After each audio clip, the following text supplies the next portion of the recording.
जिंदगी एक बाधा दौड़ है। आपको दौड़ना है, बचना है, हौसला भी बजाय रखना है। और जो लोग ऐसा करते हैं वो एक सफल धावक की तरह ऊर्जा से भरपूर जीवन जीते हैं। राष्ट्र के निर्माण में ऐसी ऊर्जा और सोच बहुत मददगार होती है। नोएडा में किशोर श्रीवास्तव है। उन्होंने अपने जीवन की डिक्शनरी से रिटायर शब्द को कैसे डिलीट किया, जरा इसका अपडेट आप भी ले लीजिए।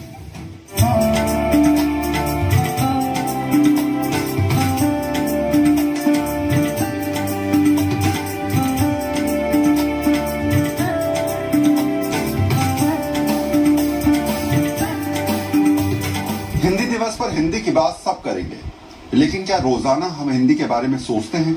एक शख्स ऐसे हैं जो पिछले 40 साल से उनके जीवन में एक ही काम है, हिंदी का प्रचार और प्रसार करना। कोशिश ये कि हर कोई अपनी मातृभाषा बोले और उसके जरिए दूसरों तक अपना मैसेज या कि एक संदेश पहुंचाए।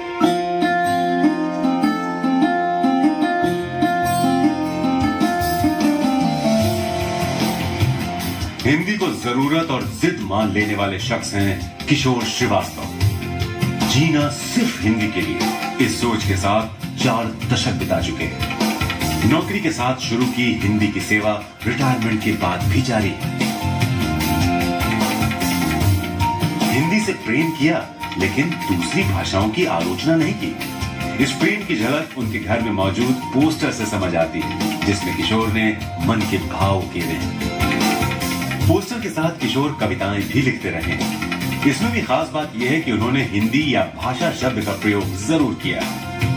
किशोर केंद्र में कभी राजभाषा अधिकारी रहे, लिहाजा हिंदी कामकाज का हिस्सा रही। रिटायरमेंट के बाद हिंदी के प्रचार पर उन्होंने जोर दिया। हालांकि इसकी शुरुआत छोटी सी उम्र में हुए एक आंदोलन की समझ से हुई। बहराइच में रहता तो उत्तर प्रदेश का एक छोटा सा जिला था, वहाँ 6ठी 7वीं में शायद में पढ़ता था। तब एक इंदिरा गांधी के समय एक अंग्रेजी हटाओ आंदोलन हुआ था। तो उसमें मुझे इतनी अकल नहीं थी और मुझे लगता था हिंदी अपनी भाषा है तो अंग्रेजी यहाँ क्यों रहे। तो मैंने भी उस आंदोलन में भाग लिया और शायद एक आध डंडे मैंने भी खाए थे उस समय, क्योंकि वहाँ डिग्री कॉलेज के बहुत से लोग थे, स्टूडेंट्स थे बहुत। मैं तो छोटा सा था, उसमें घुस गया था बिना जाने समझे ज्यादा। बस ये था कि हिंदी प्रेम था। तो मैं जो सिनेमा हॉल के बैनर थे, पोस्टर थे, सब फाड़े गए उस समय, पोते गए जहां जहां अंग्रेजी नाम लिखा था। तो उसमें मेरा भी एक गिलहरी का समान थोड़ा सा योगदान रहा। हिंदी प्रचार में किशोर ने एक बेहतरीन प्रयोग भी किया। प्रचार की सामग्री के तौर पर किशोर ने ज्वलंत मुद्दों को जगह देनी शुरू कर दी। सामाजिक बुराइयों से जुड़े जागरूकता संदेश दिए। में विचार आया कि कोई ऐसा जरिया ढूंढा जाए कि हिंदी का हम अपने बलबूते पर भी कुछ प्रचार कर सके। तो मैंने एक 100 पोस्टरों की खरी खरी नाम से प्रदर्शनी बनाई, रंगीन पोस्टरों की, कार्टूनों की, छोटी छोटी लघु रचनाओं की, कविताओं की। उन पोस्टरों को लेकर मैंने 100 पोस्टर की जो खरी खरी बनाई, उसको मैंने जगह जगह प्रदर्शित करने का एक मिशन सा बनाया। तो झांसी से शुरू होकर वो देश के कोने कोने में अनेक हिंदी भाषी प्रदेशों में भी वो प्रदर्शनी लगी। नहीं काम ये सरकारी है, सबकी ये जिम्मेदारी है। साफ सफाई सदा जरूरी, सभी के लिए गुणकारी है। किशोर का यही विश्वास हिंदी के प्रचार में रिटायरमेंट के बाद उन्हें नई ऊर्जा दे रहा है। मैं हिंदी का प्रचार प्रसार तो है ही, बहुत सी सामाजिक विसंगतियां हैं जो समाज में फैली है, उनके ऊपर भी हमने एक जागरूकता अभियान चलाया। इसके अलावा सद्भाव के लिए भी हमने मैत्री भाईचारे के लिए काम किया। एक हमारी संस्था है, अंतर्राष्ट्रीय मैत्री सम्मेलन कराती है, उसके जरिए भी हम हिंदी के लोगों को न केवल जोड़ते हैं बल्कि कुछ ऐसे लोग भी जुड़ जाते हैं जो हिंदी सीखने के इच्छुक होते हैं। हिंदी के प्रचार के लिए किशोर ने अपनी संस्था बनाई है जो विदेशों तक हिंदी को पहुंचा रही है। इससे जुड़े लोग किशोर से हिंदी सीखते हैं और किशोर उनसे उनकी भाषा। ऐसा जो भी मेरे आसपास के देशों के लोग हैं, ये इत्तेफाक ऐसा है कि हमसे ज्यादा वो हिंदी के प्रति जागरूक हैं और त्रिभाषा जो फार्मूला है उनके यहाँ पूरी तरह से लागू। वहाँ के छोटे छोटे बच्चे अंग्रेजी में बात कर लेते हैं, अपनी स्थानीय भाषा नेपाली या दोदनखा है भूटान में उसमें बात कर लेते हैं, और हिंदी में भी अच्छे बात कर लेते, मतलब बेशक उनको लिखना नहीं आता है पर बात करते हैं। और बहुत से छोटे बच्चे जो 9वीं 10वीं में पढ़ते हैं ऐसी जगहों पर, वो मुझे अपनी भाषा सिखाते हैं और मैं उनसे इतना सीख लेता हूँ कि कभी मैं भूटान जाऊँ, नेपाल जाऊँ, म्यांमार या आसपास के देशों में जाऊँ तो कम से कम हाय हेलो करने में मुझे कोई दिक्कत ना हो। हिंदी को लेकर किशोर ने अब तक कई प्रयोग किए हैं, जैसे 1985 में ही 100 से ज्यादा हिंदी के पोस्टर बनवाए, हिंदी के लिए 1000 से ज्यादा लगवाई प्रदर्शनी, कार्टून बनाकर हिंदी की लोकप्रियता बढ़ाई, प्रचलित अंग्रेजी शब्दों के हिंदी में अर्थ पूछते हैं। किशोर के कार्टून में कटाक्ष नहीं, भाषा के प्रति प्रेम है, जिसका जिम्मा उठाने वाले या तो साहित्यकार हैं या फिर किशोर जैसे लोग, जिनके लिए हिंदी सिर्फ भाषा नहीं जीवन भी है। नोएडा से वरुण सिन्हा के साथ bureau report, good news today. कहते हैं भाषा एक ऐसा अजायब घर होती है जिसमें पूरी सभ्यता को देखा जा सकता है। हमारे साथ किशोर जी हैं, उनसे कुछ बात करते हैं। किशोर जी, हिंदी भाषा को ही क्यों चुना? कुछ और भी तो काम हो सकता था। ये तो एक ऐसा प्रश्न है कि मानो कोई हमसे पूछे कि आपने इस देश को क्यों चुना, आपने इस माँ को क्यों चुना, आपने इस पिता को क्यों चुना, आपने ऐसे भाई बहनों और आप जैसे मित्रों को क्यों चुना। तो ये चुनने वाली बात नहीं थी, ये हमें कुदरती मिला। ये मेरा सौभाग्य रहा कि मुझे एक विविधताओं वाले देश में जन्म लेने का मौका मिला और एक खूबसूरत माता पिता मिले और उनके जरिए मुझे हिंदी जैसी खूबसूरत भाषा से मेरा झुकाव हुआ उस तरफ और मुझे बोलने समझने और उस भाषा में हमें अपना काम करने का अवसर मिला। ये मेरा बहुत सौभाग्य मैं इसे मानूंगा। अच्छे स्वभाव की वजह से ही हम अच्छे लोगों को पाते हैं, अच्छा देश पाते हैं, अच्छी भाषा पाते हैं और आप जैसे लोग पाते हैं। बहुत खूब।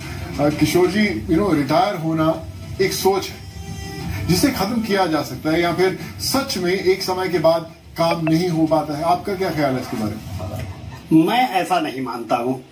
मेरे जीवन में रिटायरमेंट का कोई महत्व नहीं है या उसकी कोई सीमा नहीं है कि हम यहाँ पर आके रुक जाएं या अपने काम समाप्त कर दें। कहते हैं मन चंगा तो कठौती में गंगा, या मन के हारे हार है, मन के जीते जीत।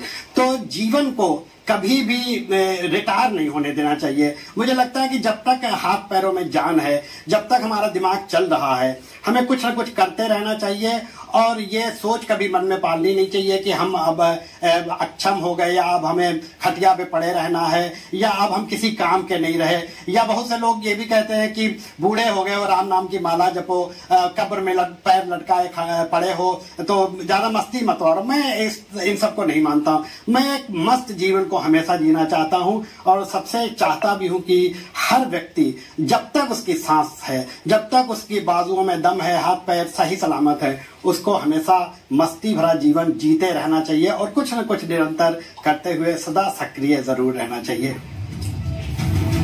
एक बात और किशोर जी, अगर हम रिटायरमेंट की प्लानिंग और पोस्ट रिटायरमेंट लाइफ के बारे में युवाओं को हम लोग कुछ टिप देना चाहें तो आपको क्या लगता है, आप क्या कहना चाहेंगे उनसे? देखिए, सबसे बड़ी बात तो ये है कि आजकल के हम युवा या बच्चों में देखते हैं कि वो बहुत आपाधापी का जीवन जी रहे होते हैं। भाग दौड़, नौकरी, पढ़ाई, बस इन्हीं सब में वो अपने शरीर के लिए, अपनी इम्यूनिटी बढ़ाने के लिए या अपने आप को बहुत दूर तक ले जाने के लिए तैयार नहीं करते हैं, जिसमें एक तो इन्वेस्टमेंट शामिल है, बचत शामिल है और शरीर की देखभाल शामिल है। बच्चे या युवा समझते हैं कि ये जो योगा है या एक्सरसाइज ये तो खाली समय का काम है, बूढ़े लोगों का काम है। ऐसा नहीं है। उनको शुरू से अपनी नींव इतनी मजबूत रखनी चाहिए कि वो जब 60-70 साल के हों या नौकरी से अवकाश प्राप्त करें तो वो चीज उनके काम है। अभी हमने कोरोना के समय में भी देखा कि जिनकी इम्यूनिटी अच्छी थी उनको कोरोना ज्यादा प्रभावित नहीं कर पाया और उसमें मैं भी शामिल था। था। मैं बहुत योगा करता हूँ, सुबह शाम टहलने जाता हूँ और प्राकृतिक जीवन जीता हूँ। तो मुझे कोरोना जब हुआ तो मुझे ऐसा कुछ नहीं लगा कि मुझे कुछ बहुत अलग फील हो रहा है या बहुत मेरे साथ बुरा हो रहा है। मैं आसानी से घर में ही आइसोलेट रह के कोरोना को मैंने जीता। तो मैं चाहूंगा कि युवा कम से कम इस ओर भी ध्यान दे, मात्र नौकरी, पैसा या शोहरत के पीछे न भागे, अपने शरीर को भी इतना रखें कि वो आगे जब वृद्धावस्था में या मेरी अवस्था में आए तो हर काम के लिए तब भी बहुत अपने आप को सक्षम समझें और मजबूत रखें। आपका बहुत बहुत धन्यवाद अशोक जी। आपने जो हमें सिखाया, जो हमें प्रेरणा दी, आप हमेशा खुश रहें, ईश्वर आपको लंबी आयु दे, स्वस्थ रहें हमेशा। जी बहुत बहुत शुक्रिया, आपने मुझे याद किया और मुझे बुलाया और आपके साथ कुछ बातचीत करने का मुझे एक बहुत ही सुनहरा अवसर मिला। शुक्रिया, नमस्कार, जय हिंद, जय भारत। देखा आपने, उम्र भले ही कैलेंडर की तारीखों के साथ बढ़ती रहती है, लेकिन ख्वाब के घरोंदे बनाने की ख्वाहिश अगर हो तो ये उम्र वाली तारीखें आपके सामने नतमस्तक हो जाती है। इनका कोई मतलब नहीं रह जाता। वो कहते हैं ना कि जहां से जागो वहीं से सवेरा होता है।